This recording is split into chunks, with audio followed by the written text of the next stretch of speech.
Hello Forest School friends, sorry about last week, we didn't manage to do a Forest School Toaster Tuesday.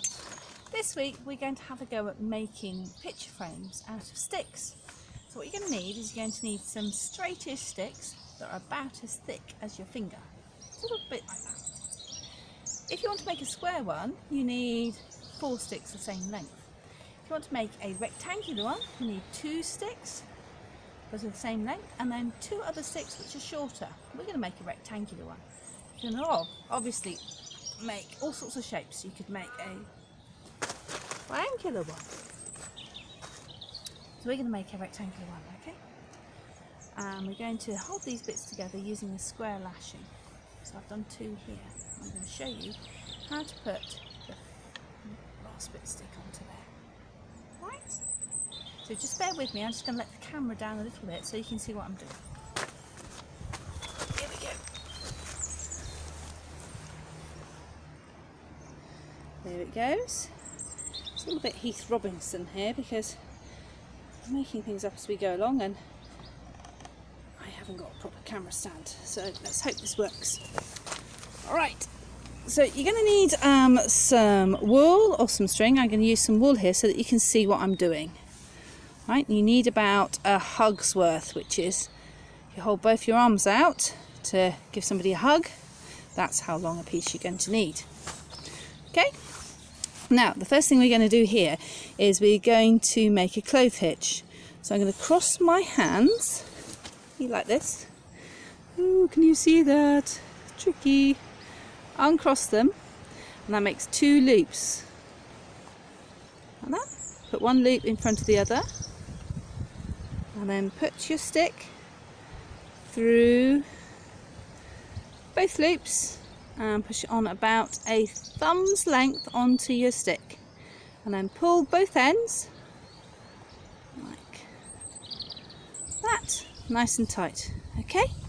And then I'm going to hopefully try and show you how to connect it onto here. Alright, so let's have a go, shall we? Right, see if I can get this so you can see it. So you take this one and it's going to go underneath this short stick. Okay? It does help if you don't kneel on it, I find. There we go. Over the top of this one. Underneath this short stick. And over the top of the long stick. So it goes under and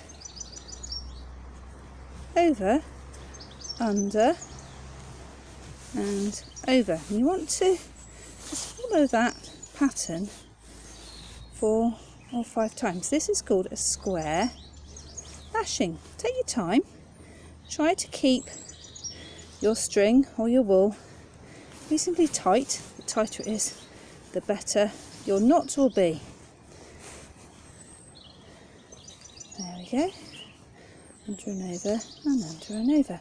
Now when you've done it 4 or 5 or maybe 6 times, you then need to tighten it up because at the moment it's still a bit wibbly wobbly. To do that we do something called frapping, which is we go that way around there and this goes underneath this long stick on the top and underneath again. And you go round and round. Again, you want to do that several times, keeping it nice and tight. Like that. And there we go again. Like that. When you've done it at least 3 or 4 times, you can then tie these 2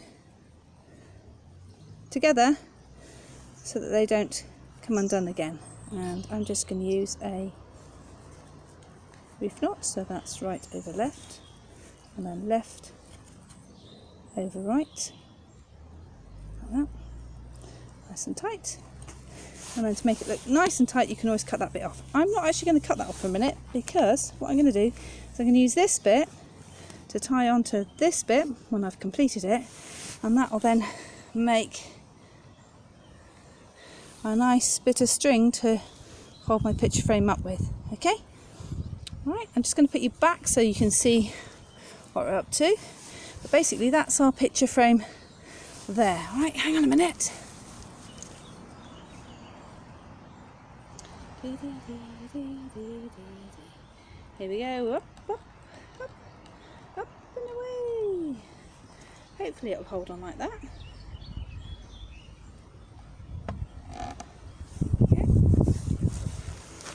Okay, so when you've done your 4 square lashings, you've made yourself a picture frame. Well, of course it'd be portrait, that way round. And you can take it out on your daily walk or maybe in your garden and see if you can capture some really nice views, and you can either just enjoy those views, or what you could do is you could photograph through it so you can see your picture frame and the view through it. The other thing you can do is if you use some thin cotton thread or fishing line, you could tie things to the top bar and they would look like they were floating in your picture frame.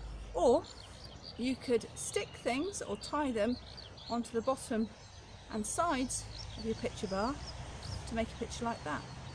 The other thing you could do is you could stick a piece of card to the back of your picture frame and paint a picture in it, and then when you turned it round you'd be able to see your picture through your picture frame. I would really love to know how you get on with doing your square lashing and how you get on with your picture frame, so do post some pictures of them either on the YouTube page or on my Facebook page. Have fun, stay home and stay safe, and we'll see you next week with more Forest School Taster Tuesday. Bye!